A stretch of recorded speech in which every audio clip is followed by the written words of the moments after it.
Iċ-Ċentru Nazzjonali Malti għar-Riċerka, Xjenza Malta u dak Taljan, il-Konsilju Nazzjonali delle Riċerke, iffirmaw ftehim bil-għan li tissaħħaħ il-kollaborazzjoni bejn l-Italja u Malta biex jiżdiedu l-opportunitajiet għax-xjenza u t-teknoloġija fiż-żewġ pajjiżi. L-MOU ġie ffirmat minn Silvio Xerri, il-Kap Eżekuttiv ta' Xjenza Malta, u mill-Professur Marija Chiara Carrozza, il-President tal-Konsilju Nazzjonali delle Riċerke. Is-Sur Xerri qal li permezz ta' dan il-ftehim se jkun hemm opportunitajiet għal riċerkaturi Maltin li jaħdmu oħrajn barranin u għalhekk ikomplu jiżviluppaw ix-xogħol tagħhom.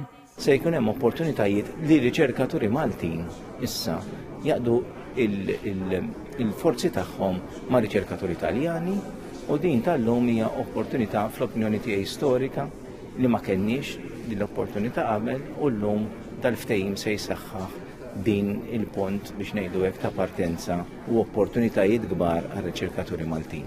Il-Professur Carrozza qalet li hemm responsabbiltà kbira biex jiġu żviluppati teknoloġiji biex jindirizzaw sfidi bħal tibdil fil-klima u fatturi oħra li qed jaffettwaw l-ambjent. So it is important to establish more formal and structured systems in order to set up some priorities like marine science, oceanography, quantum technology, artificial intelligence. There are many areas where our scientific communities can collaborate together. Waqt id-diskors tiegħu, iċ-Chairman tal-Kunsill Konsultattiv fi ħdan Xjenza Malta, Tonio Portuguese, spjega kif din il-kollaborazzjoni se tikkontribwixxi għar-riċerka fil-Mediterran. Min-naħa tiegħu, il-Ministru għar-Riċerka u l-Innovazzjoni Clifton Grima irrimarka li l-MOU li ġie ffirmat illum huwa xi ħaġa storika u importanti għal pajjiż. Qal li dan huwa l-bidu ta' xi ħaġa ikbar biex dan il-memorandum ikun jista' jagħti l-frott lis-soċjetà tal-lum u għada.